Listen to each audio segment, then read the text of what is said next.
For me, it was very important that creativity not be addressed as something for the gifted. I think there's a way that people X out of the entire conversation. So I think it was important for me to address it from the topic of joy. Yeah. From the perspective of joy, rather than gifting. Yeah. Okay. That's crucial. I think that's I think that a vision for joy and flourishing is an important part of the gospel, and it's an important part of the missional aspect of the church, especially these days. I think I mentioned that in my talk, where kids are seen as a burden and homes are seen as a place where unhappiness exists. Mm-hmm. So I think a joyful home is profoundly attractive. And this is not just unbelievers. I think increasingly this is true inside the church. Thank you. I'm happy to be here. My talk is about the relationship between two things. The first thing is creative play, and the second thing is the Christian home. The basic question is, how do we bring these two things together more often and more meaningfully?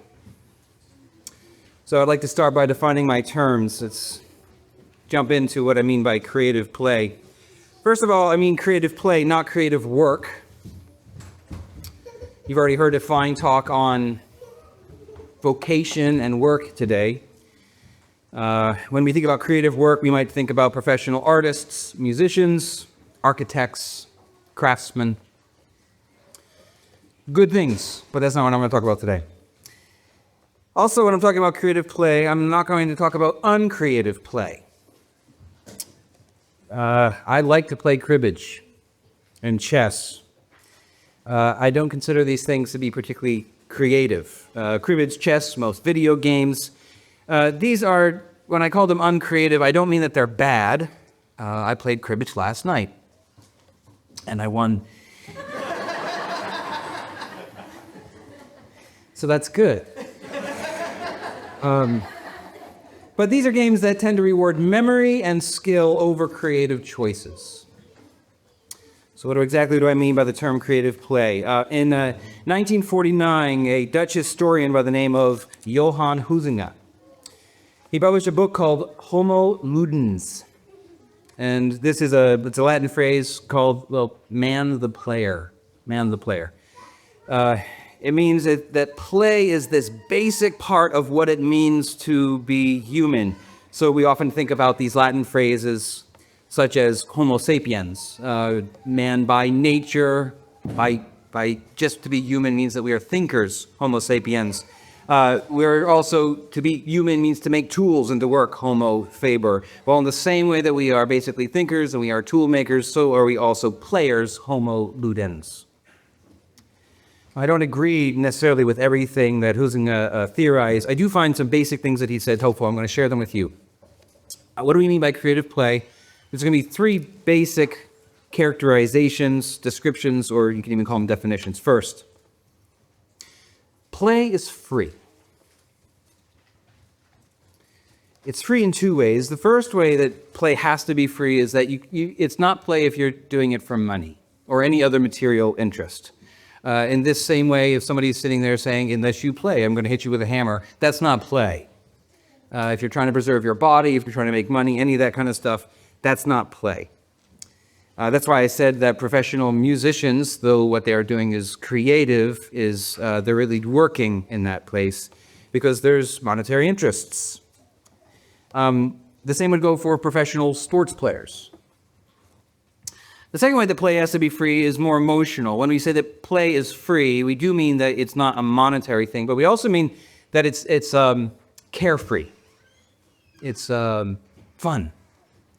It's fun in the sense that if it goes wrong, your life is not ruined. So in order for it to be play, by definition, it has to be free, both in the sense that it's not for money and also that, it's carefree, it's fun. All right, play is free. Play is also exceptional. And what that means is that it's not ordinary. Play, in order to be play, has to be, not part of your real life. That's kind of what makes it fun, right? It's a distraction from the ordinary. Think about playing basketball. What happens when you play basketball professionally or even semi-professionally? What happens even if you take basketball and you play, say, 8 hours every single day? What happens is that's not really play for you. That has become a kind of work. It's become your daily life. It's become your real life.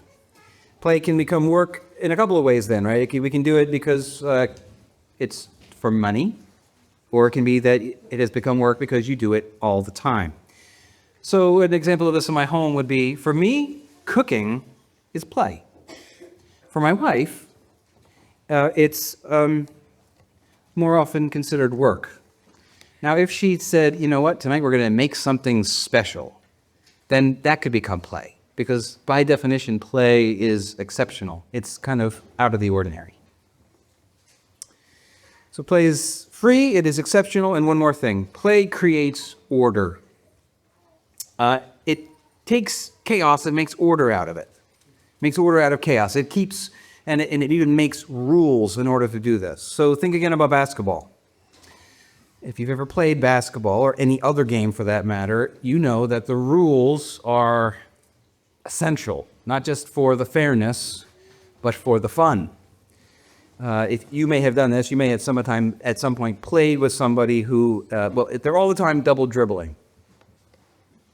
Or they take the ball and they try to kick it into the net. Even if they get it into the net and you're trying to play basketball, you're not having a good time.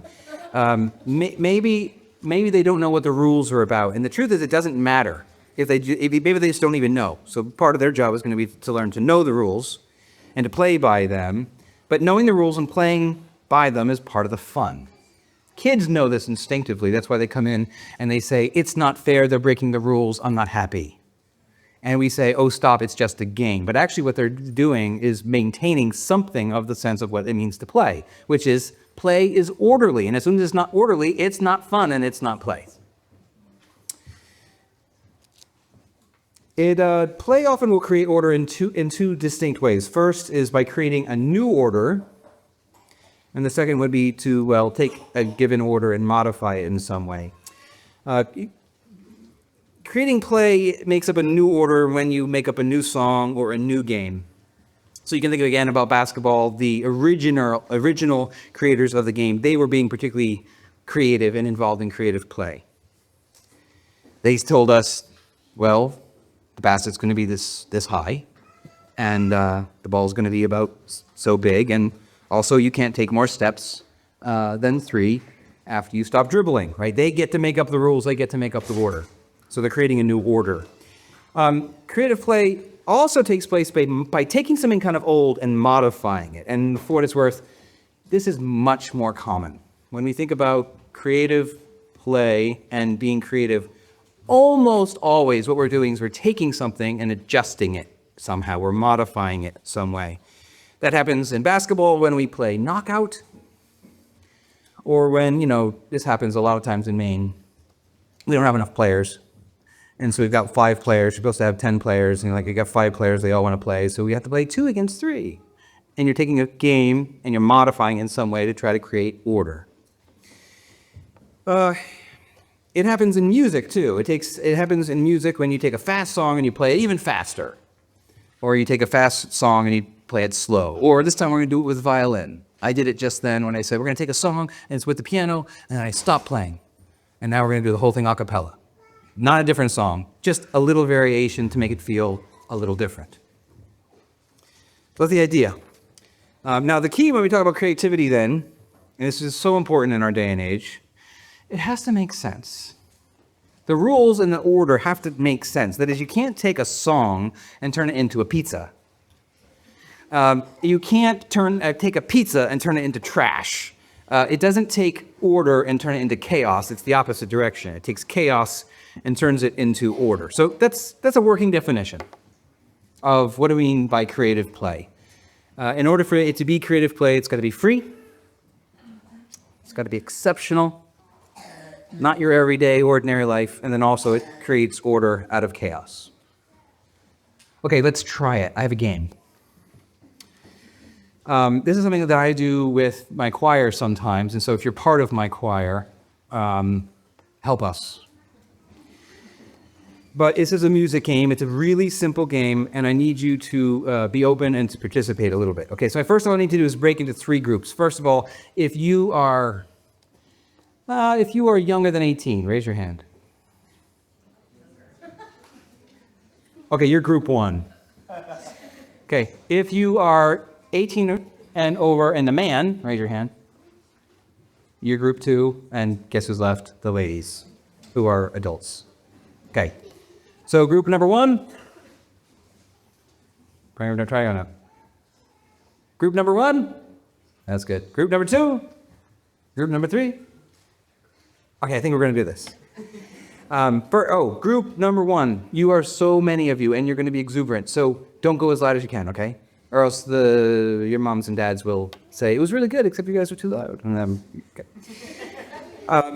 Okay, so we got 3 groups. Now, group number 1, I need you to clap what we call quarter notes. Quarter notes are very simple. Just do what I do. I do it, then you do it. 1, 2, 3, 4. And I do it. Good. Piece of cake, right? Right? Yeah. Okay. That's group 1. Group 2, I need you to clap what we would call eighth notes, which is double that. So if my quarter note goes like this, then my next pulse is going to go like this. Okay?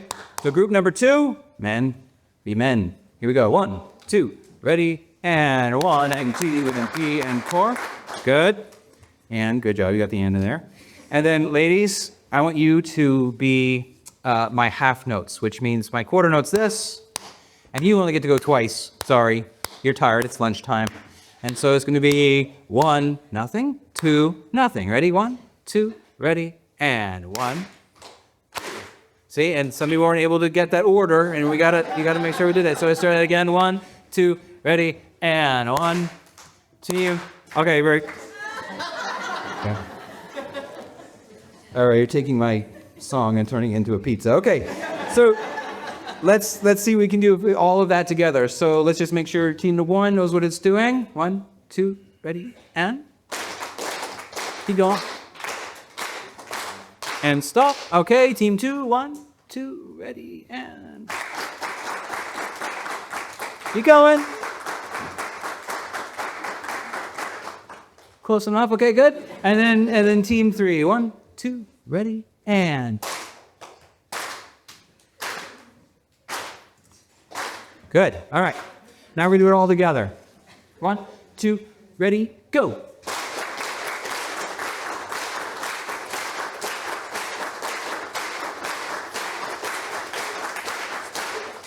Oh, we gotta get that part. Yeah. We're gonna freak out the social media people with all this sound. Okay, now I need us to do one more thing. We're gonna change it up a little bit. So that's just a basic game. It's kind of fun to hear little sounds.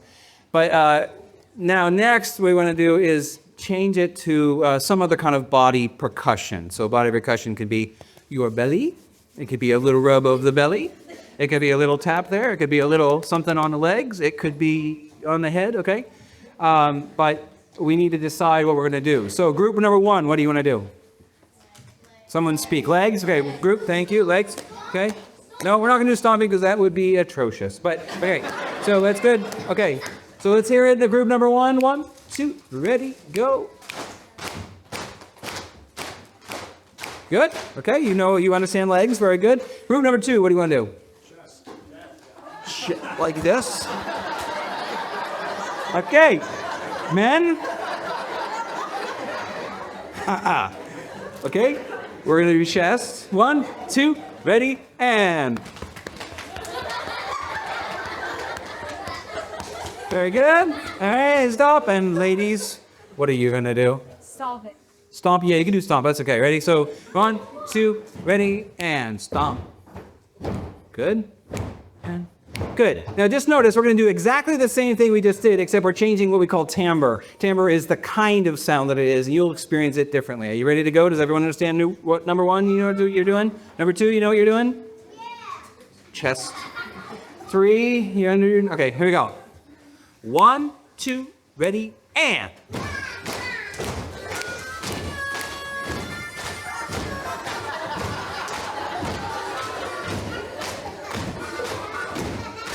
1, 2, ready, stop. Okay.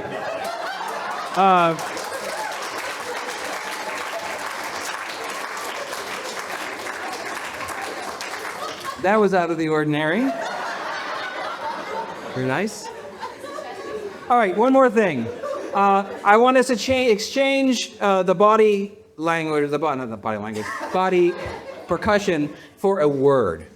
So that means you're going to break it into syllables. So some of you have one word. Say group number 1, you have one syllable word to say again and again and again. And since it's Thanksgiving soon, I don't know if you know, Thanksgiving is coming, and I need a one word syllable for something that's related to.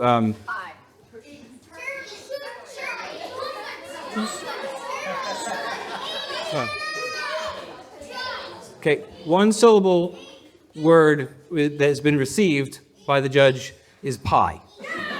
Okay, so I need you to say pie. Ready? 1, 2, ready, and pie.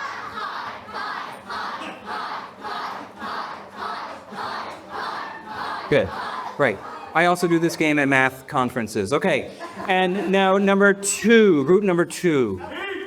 I need 2-syllable word this time. So da da da da. Wait, what is it? Apple, turkey. Ooh, turkey. Go 2. Okay. So you're gonna go turkey, turkey, turkey, turkey. Every time you beat your chest, you're gonna do turkey. Okay. So ready, guys? 1, 2, ready, and turkey, turkey, turkey, turkey, turkey, turkey, turkey. It's good. And ladies, what are you gonna do? You need to do something like ba, ba. So it's still 2 syllables. Clean up. But clean out. I was thinking about if we connect it with turkey, you could also say sleeping. But you could also do, okay, so clean up. Does that work for you, ladies? Okay, great. So clean. Clean. Okay. Ready? Everyone do it at about half your own volume. Ready? 1, 2, ready, and.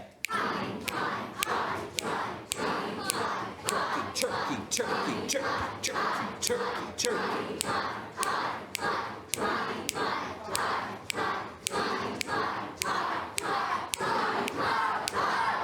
1, 2, ready, good. Okay. Now my next question, was that free? That is, did anybody just pay you to do that? No, okay. Was it exceptional? That is, have you ever done that before? Some of you have, but no. Certainly not with the harmonica. And then was that order? Did that create a kind of order, right? I locked you into a kind of, okay, what you just did was play. Now, one thing might be kind of interesting to talk about is how might we change that again? That is, if all I did is I'm putting you to a 4/4 count, and so you could do different rhythms, right? So sometimes you could do like 16th notes. If eighth notes are ba da da da da da da da, then 16ths are ba da da da da da da da da da da da da da da da. That's a lot of words if you're going to put it all on a sentence. So you'd have to be like, cranberry sauce, something like that. What might you do to change it up a little bit, and then how might we vary it up? We might change up the rhythms. We might change up the volume. We might say, okay, now you're going to do it plus your body rhythm. There's all different ways we might kind of do this sort of thing. But that's an example of play. So if you want to keep that going in your van to drive your dad nuts on the way home, just told them that you learned that's part of an essential part of a Christian home. Okay. So that's creative play, free, exceptional, and ordered. Let's talk about Christian home for a second. Some of this will be redundant, some of it will not. The biblical idea of a home is more than a house and more than a family. It is both a place and a people. The biblical term for it really is household.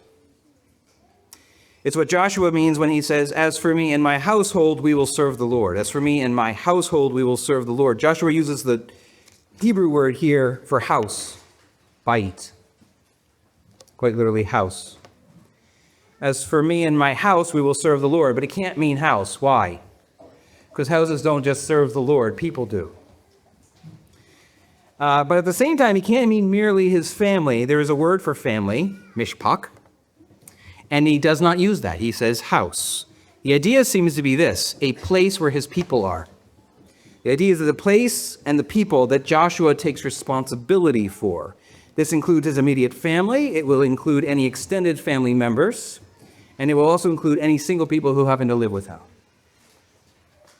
The idea carries over into the New Testament. Christian homes are more than just houses where Christians happen to live. Christian homes are also more than just Christian families. They are houses in which Christians have taken responsibility for what goes on there. They get that. They are houses in which Christians are taking responsibility for what goes on there. So in other words, a Christian home is not a democracy in which the Christians outnumber the non-Christians. We have 51%. We get to pray at meals. And it's not individualistic. We're not just happen to be a bunch of people who happen to live together, who happen to be Christians. In some ways, you want to think of it more like, instead of a democracy, you want to think of it more like a monarchy, where one person takes responsibility for the whole. In this way, a Christian home is kind of like a Christian school or even a Christian nation. So it means that there's some spiritual dad or some spiritual mom, and hopefully, both. But if there's not a spiritual dad, there's a spiritual mom who is doing this, cultivating and keeping that place for the Lord. Cultivating and keeping that place for the Lord. I choose those words specifically from what Adam and Eve were supposed to do in the garden. They're to cultivate and to keep. They're cultivating Christian virtues in their people. And again, not just their immediate blood family, but anyone who happens to live there. They're cultivating Christian virtues in their people, and at the same time, they're keeping evil out. They're keeping evil out. That's the idea. To cultivate and to keep. When you think about keep, you shouldn't just think, cleaning up. You should think keeping evil out. You are the goal. You're playing soccer, and you are the keeper, and you're keeping the ball out of the net. In this case, the goal back here is your home, and here comes Satan. He's trying to kick the soccer ball into your home, and you won't let him. Okay, that's the idea of keeping. To cultivate and to keep. So that's what they're doing. They're taking responsibility for their home, and they're cultivating Christian virtue, and they're keeping evil out. And what that means is that they're not actually asking the opinion of any snake who happens to live there. You could say it this way: he doesn't get a vote even if he gets a bed. Okay. So the next question is, so we talked a little bit about creative play, and we've talked a little bit about Christian home. So let's put the two together and ask this question: why should the Christian home care about creative play, especially all that pie and turkey sort of stuff, and clean up, right? It doesn't seem very significant, and it doesn't seem necessarily very Christian. So I'm going to give you 3 reasons why Christian homes should care about creative play. The first one is the image of God. The second one is the joy of God. And the third one is the mission of God. Why should your home, your Christian home, care about silly games like the one we just played or other games? Why should you care about that? The first one is the image of God. We have been made in the image of a creative God, and so it is an essential part of what it means to be human. So think about the story. God makes everything. He starts it. He shapes it. He calls it good. What does he do then? He doesn't say, leave it alone, it's mine. He says, your turn. In other words, we've been made in the image of God in order to imitate God. We call this cultural mandate. We're supposed to take what God has made and turn it into something more. The phrase that Josh used was really nice. It's an unveiling of creation. So we're not supposed to be naked in a garden forever. Did you know that? That was not part of the original creation. We're not supposed to be naked in the garden forever. Today, you're not supposed to be naked in the garden at all, just in case you're wondering. We're not supposed to just sit there and enjoy the view. God made it. This is God's country. We should just leave it alone. That's not the original mandate. We're actually supposed to develop the things around us into clothes and shoes and money and houses and submarines. And we're supposed to take that tree and we're turning it into firewood and lumber and cabinets and Christmas wreaths and paper and all sorts of things. Can't you feel that when you look around at things? Don't you have an urge when you see something, especially something new, like, oh, what's that made out of? And oh, what can that do? What can it really do? To have some kind of impulse to experiment with it. Guys, you could do this when you first get, you get a new car or a new toy of some kind. Like, okay, let's see what it can do. It's this basic experimentation, basic play impulse. People everywhere know that the creativity is part of being human. That's not really in debate. But not everyone knows why. And not everyone thinks that it's good.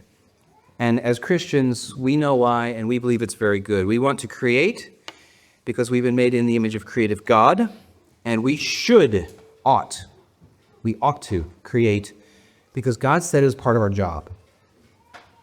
Okay, the image of God. Second thing is the joy of God. So the second reason we should be involved in creative play is the joy of God. And I suppose we might all feel sort of the goodness or maybe the oughtness of the cultural mandate. When I say God said you should make stuff out of the stuff that he made, you might say, okay, that's weighty, that's important, I should do that. But it might feel to you very serious business. We might feel like it's really better described as work than play. And of course, in some ways it is. The second talk today was about work and vocation. In many ways, taking what God has made and unveiling it and taking those things, it's a good description of work. But there's also an aspect of play in it.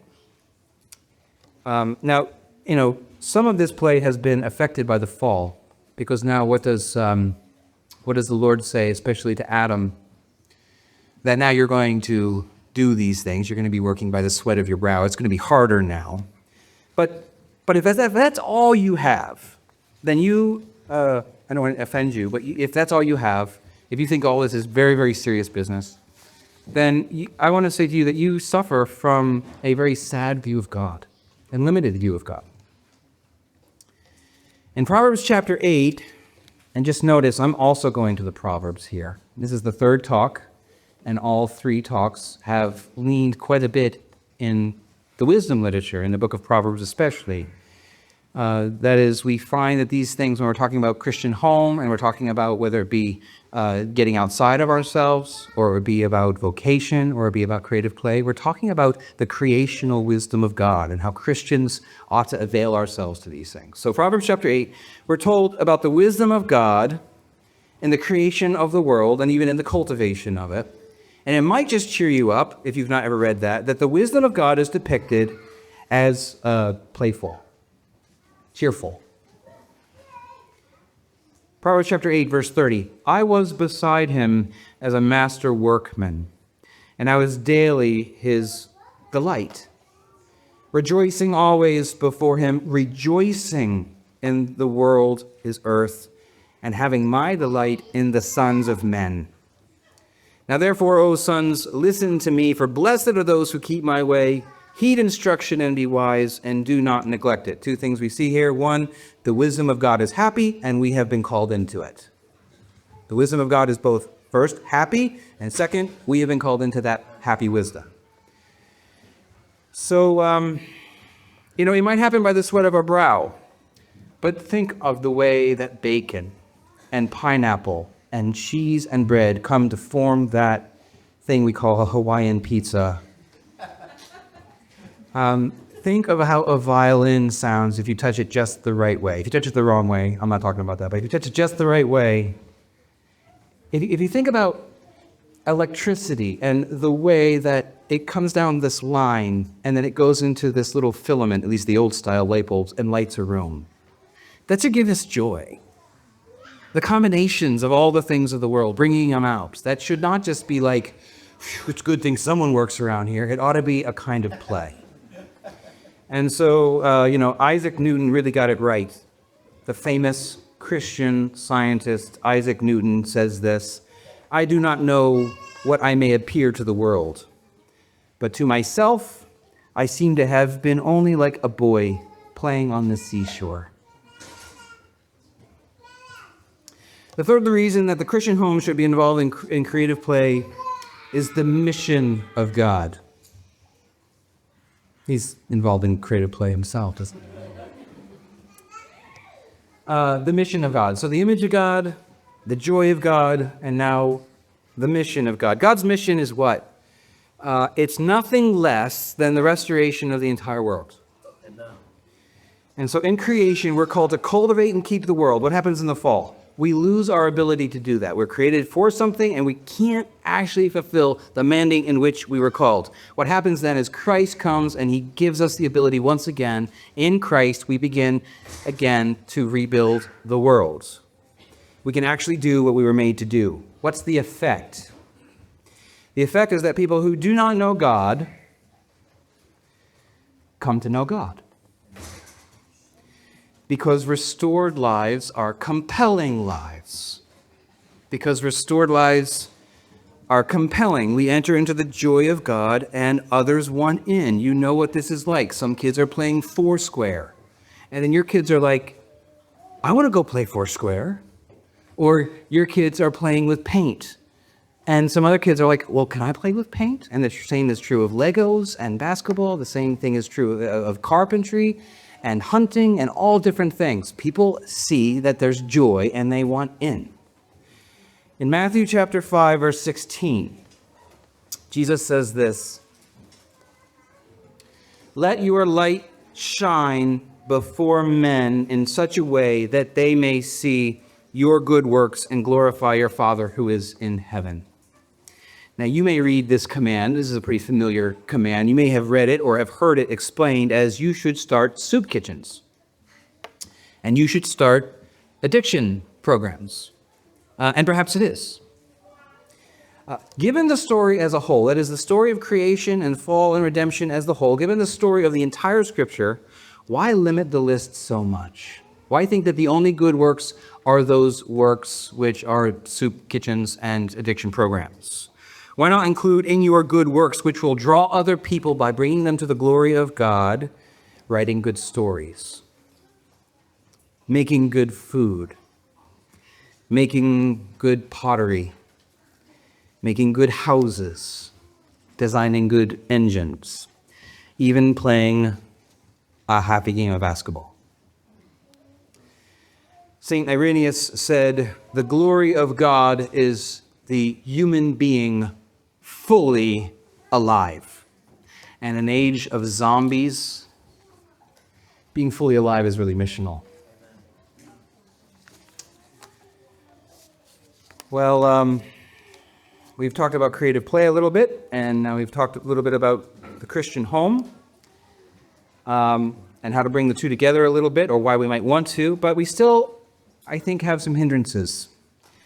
That is, we might nod, or you might nod when I say, "You've been made in the image of God," and you nod, and you think, "Yes, that's right, I've been made in the image of God." And you may even have come here and felt like, I'm going to get some inspiration, and maybe by now you're experiencing it. Maybe you're like, oh, I could see how my home might be a little different. In 2 days, it will be Monday. And it will be 7 p.m. on Monday, and you will be very tempted to sit there again and scroll on your phone until you go to bed instead of making something, right? That's going to happen. In the modern world, there are many hindrances. They're not all theological. Sometimes they're practical. Sometimes they're just the way that we inhabit the world. They're habitual. Many hindrances to creative play. I want to highlight just two. I want to highlight them in the sense of, in terms of relationship. So that is, a bad relationship will hinder your creative play. A bad relationship to things, that's the first one. A bad relationship to things will hinder your creative play. It's possible how you relate to things. You might overvalue those things and you might undervaluate those things. And if you do either of those things, that will hinder your creative play. You might overvalue consumerism, is what we call that, and you might undervalue asceticism, is what we call that. Asceticism is a hindrance to creative play because every time you sit there and you try to make something, you will hear a voice in the back of your head, you know, this maple syrup doesn't matter very much. Or this picture that you're drawing now, it's fuel for the fire. Enjoy it. Some Christians have a really bad theology of creation. They forget that God made things and called them good, very good even. And they forget that part of our job is making things good things as well. At the same time, some Christians often think that when they disdain creation, when they disdain things, that they're being very spiritual. They're being good Christians when they do that. My contention is this: you're being more spiritual than God. Yeah. It's not just a bad theology of creation, it's actually also a bad theology of heaven. Some people, when they think about heaven, they think about, I'm going to be a ghost and I'm going to play a harp. And probably the harp isn't even real. And so, they imagine that they're going to spend eternity like this, in this like disembodied sort of ghost-like environment. And the Bible not only tells us that the physical world is good, listen to this, it actually says that the physical world is eternal. Yeah. Our destiny is not a spiritual heaven, it's actually a physical heaven and earth. And what is more, what we're told is that what we do on this earth will have a direct impact on the new world to come. And certainly this means giving stuff away. Certainly this means praying and reading our Bibles and witnessing. It means all the things we usually talk about when we talk like this. But it also means stuff like making maple syrup and drawing pictures, and not just so that unsaved people will be attracted to it, because this is important, but because God will take from it and will build heaven out of it. Have you ever noticed that heaven is pictured how in the Revelation? Not as a garden, but as a city, right? We call it New Jerusalem. It's called New Jerusalem. In heaven, God takes what Solomon and David built, and he transforms it, and he makes it last. He doesn't call this brand new, don't you dare put your stamp on it, David and Solomon. He says this heaven, this new thing, is actually an old thing that's been renewed and made to last eternally. This is a New Jerusalem. That's a word I knew back in the old world. I love to think back when I live in Athens, Maine, and I like to think about, what does New Athens look like? He takes the things that David and Solomon built so beautifully, and of course are broken and are scattered, and yet he takes those things in his own wisdom, in his own way, and a new world will build heaven out of them. And so will he do with the things that you and I build. So value stuff, value things, value the creation. Don't let asceticism hinder your creative play. When you do those things, realize this matters, this is good. The equal but opposite hindrance to creative play is consumerism. Consumerism is probably more felt than thought by many of us today, but it's kind of like this impulse of, well, life's about buying stuff. Again, these days it's more felt than thought. Christians don't actually think that life is all about buying things. At least we don't say that at church. But we do act that way. And it's that nagging feeling that wouldn't we all be happier if we were just shopping? Are you bored? Go on Etsy. Go on Facebook Marketplace. Are you planning a vacation? Or are you going to go back to school? You can't possibly go unless you and your kids have new clothes.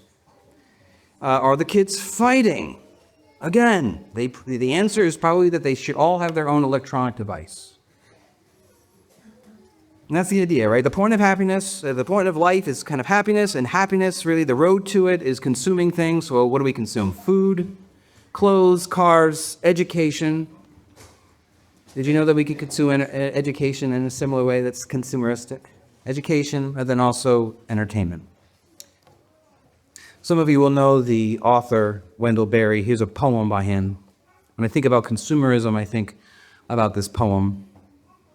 It's a poem called The Mad Farmer Liberation Front. Love the quick profit, the annual raise, vacation with pay.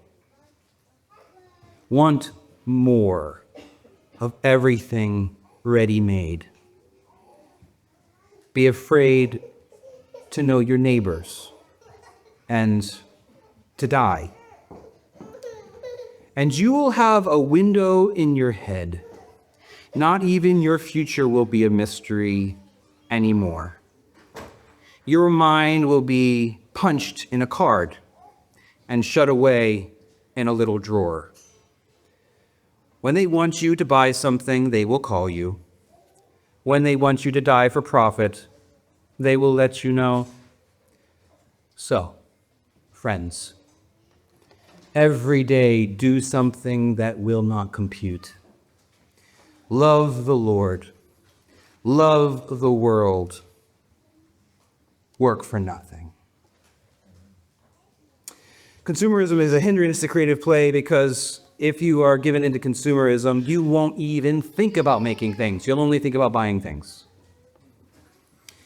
And for what it's worth, I need to say this again, it's not just a bad habit, it is a completely different way of being human. And to push back, these days especially, it takes really clear thinking, and frankly, I think it takes a little bit of anger. It takes sales resistance. It means saying no to the impulse to scroll on your phone until you go to bed every night. Because you are more than a consuming pair of eyes or a consuming pair of ears or a consuming mouth or consuming glands. You have been made in the image of God. Folks, guard your heart, for from it is the spring of life. I once read about a family whose goal was to create as much as they consume. Just do the math on that. To create as much as they consume. I want to invite you, aim for that. I don't think any of us will reach it here. Maybe if you do, then you get to do the talk next year. But reach for that goal. It's such a better goal than being that family that once watched the whole Lord of the Rings trilogy in a single day. Thank you, Christian. You can ask him why he was laughing. All right, so that's the bad relationship to things. You can overvalue, you can undervalue. Both of those sides will make it hard for you to be involved in creative play, even if you believe in the image of God and the joy of God and the mission of God. The next bad relationship is a bad relationship to seriousness. Just as you can value things too little and too much, so can you value seriousness too little and too much. It's the people in the room. It would be interesting to have a little, hand raise thing, but I will spare you. There's the people in the room who consider themselves particularly artistic or particularly creative, who are in real danger of being overly serious when it comes to creative play. That is, they mess up a note of a song and they get depressed. They mess up a cut on a board and they break it over their knee and they throw it in the scrap pile and they say, that's for burning. They erase another line on a picture they're drawing, and then, what do? They crumple up the paper and they throw it away. Not only do they do this to themselves, but they do it to everybody else in their home. Their kid plays a fast song, too fast, or they play it silly, or they do something weird, and we yell at them from across the room. Maybe our spouse tries something new, trying to learn something new, and we just take delight whenever they make a new mistake and we mock them.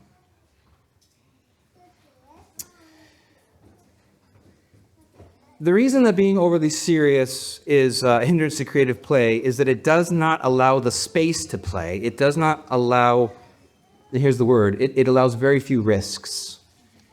It takes very few risks, and it doesn't want anyone else to take a lot of risks either. Play is free, as we've talked about before, and play is also carefree. And so the overly serious become a kind of slave driver. And frankly, the reason that we become slave drivers is because we ourselves are slaves of fear and pride. Well, if being overly serious is a real hindrance to creative play, then so is being underly serious. I'm not sure underly serious is a word, but I needed it to work. But being underly serious, or another word for saying this would be being silly. So think back on Huizinga's definition, right? Play has to be free, it has to be carefree, but it must also do, what was that third thing? It also has to bring order out of chaos. It has to bring order. And it takes a certain amount of seriousness to even think about and to apply order. So imagine a 9-year-old girl learning to cook pancakes. And she looks at the recipe, and she puts all the stuff in, and she heats up the pan, and she greases it with butter, and then she checks one more time to make sure she's put everything in, and oh no, she realizes she has forgotten as all of us sometimes forget to put in the baking soda.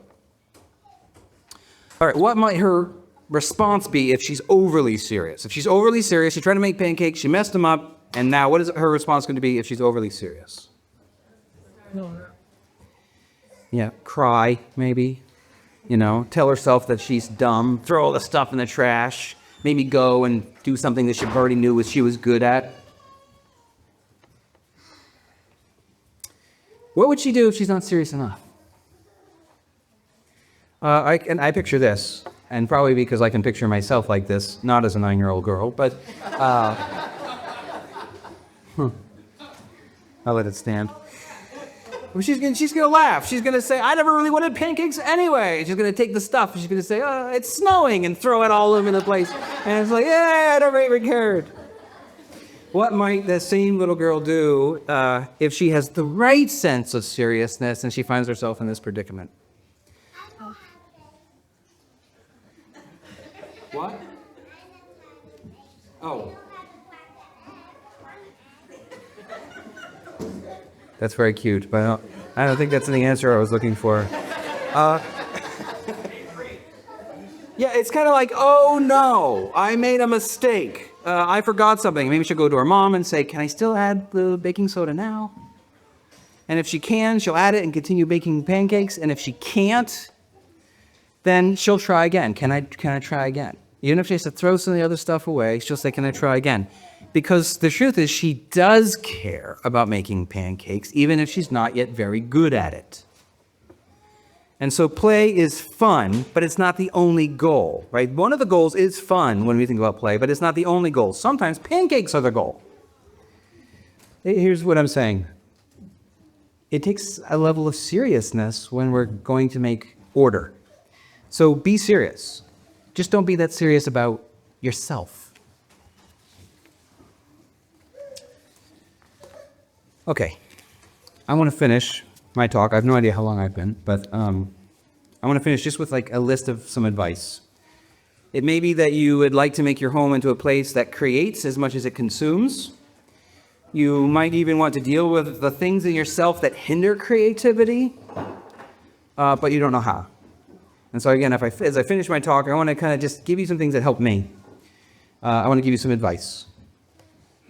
Number 1, start small. Don't go home and buy a grand piano, go home and buy a ukulele. Don't force yourself to cook fancy, make pancakes. Then you can add other things like, cranberries on top, or some other fruit. Be creative. If you want to plant a garden, do not plan the hanging gardens of Babylon. Plan on a few tomatoes and a cabbage. Okay, start small. First thing, start small. Second thing, make your own food. Make a habit of packing a lunch rather than eating out.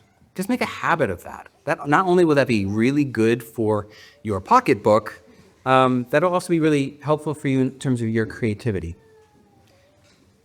Bring your own coffee from home. Roast your own beans. Make your own beer. Make your own sauerkraut. Make your own hot sauce. Try having at least one thing that you've made on your table every night. Or at least you've had a hand in creating it. And if you can't do that, here's another idea. Plan a special meal once a year. If you can do it more than that, great. But do it at least once a year, where everything on the table is homemade. It's like homemade night. You don't even have to invite your friends unless you listen to Garrett's talk. If you listen to Garrett's talk, then you're going to invite your friends. But for us, this is, for us actually at the Simpson household, this is kind of like Christmas Eve. For us, we make trout chowder and we make pepper delights. And trout we caught in the summer with some flies that I'm there. And the peppers we grew in the garden. Most of the time I grow them, and this year Jane grew them, and I used to take credit for them. But that's the idea. Make your own food. Try to even celebrate. Look, this is the meal that we made. If you hunt, that can be included. This is the deer. This is the grouse. This is the looking fish. This is the fish. Make your own food. Make your own gifts. I have a friend who's sitting here today who gave his wife as a Christmas present a table that he had been making and finished. That's our Christmas present. When my kids turned 1, I gave them a homemade thing. My first year, it was a toy box. The second year was a wooden blocks. The third year was a jewelry box. And then the last one was like a little plant holder. I'm not a craftsman, but it was important to me to say I made this with my hands, right? So I'm not a craftsman.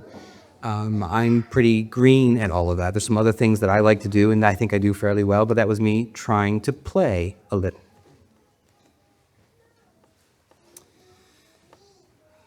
One of my favorite things to get is frozen deer meat or fish that has been given by my friends. This is kind of classic now. I'm not a good hunter, and so if you would like to donate some deer meat,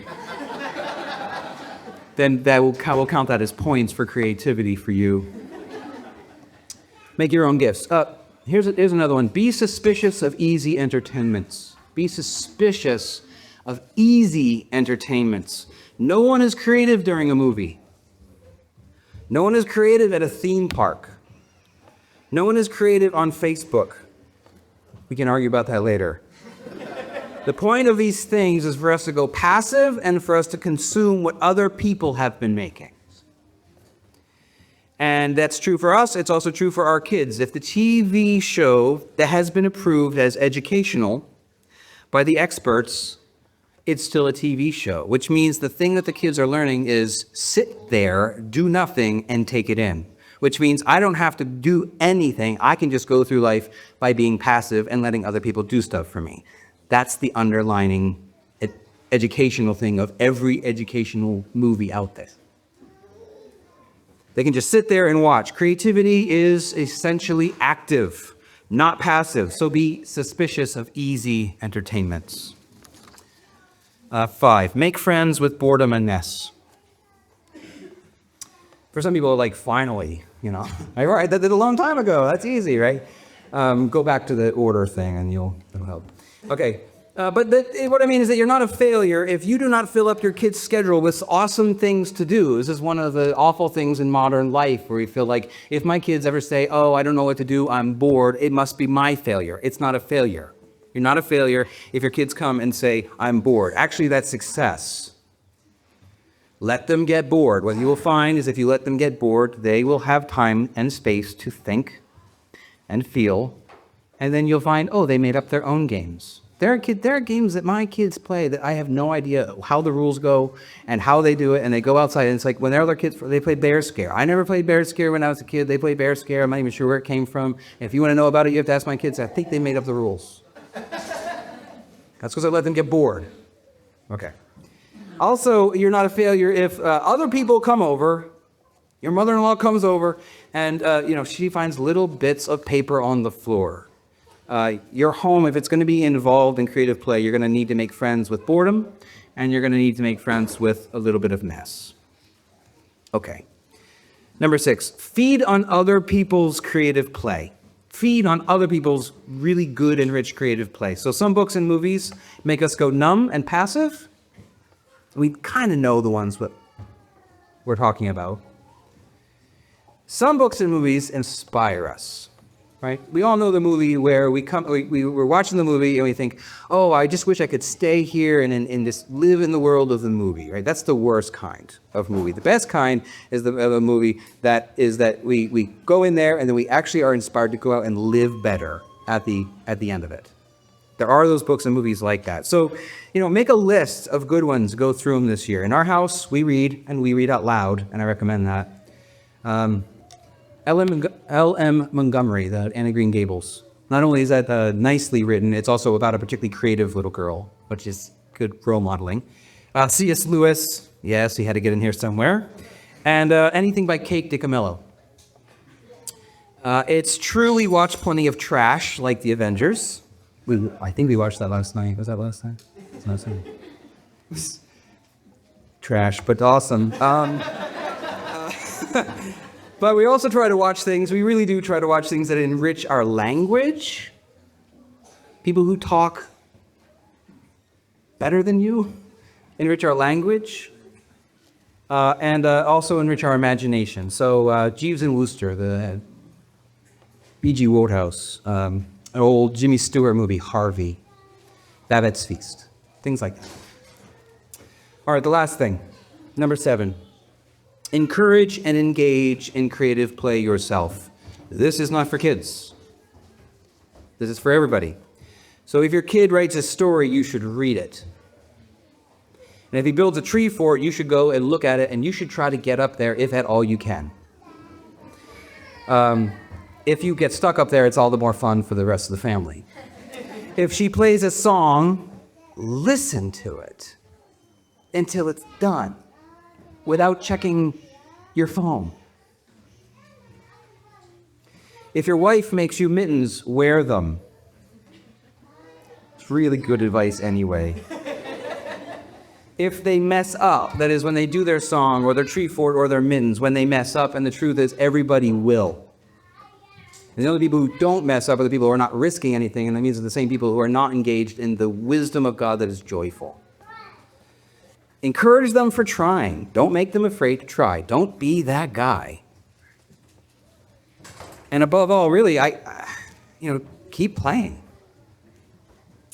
Guard this part of you. Get down on the floor and wrestle. I'm grateful in many ways for not just for my children, but being involved with any young people in my life, because it makes me get down on the floor and wrestle. It makes me get down and, I'm not comfortable as on the floor like I used to be 10 years ago. Write a song and risk playing it in front of your friends. Take a watercolor class. And lastly, for heaven's sake, go out and play a good game of basketball.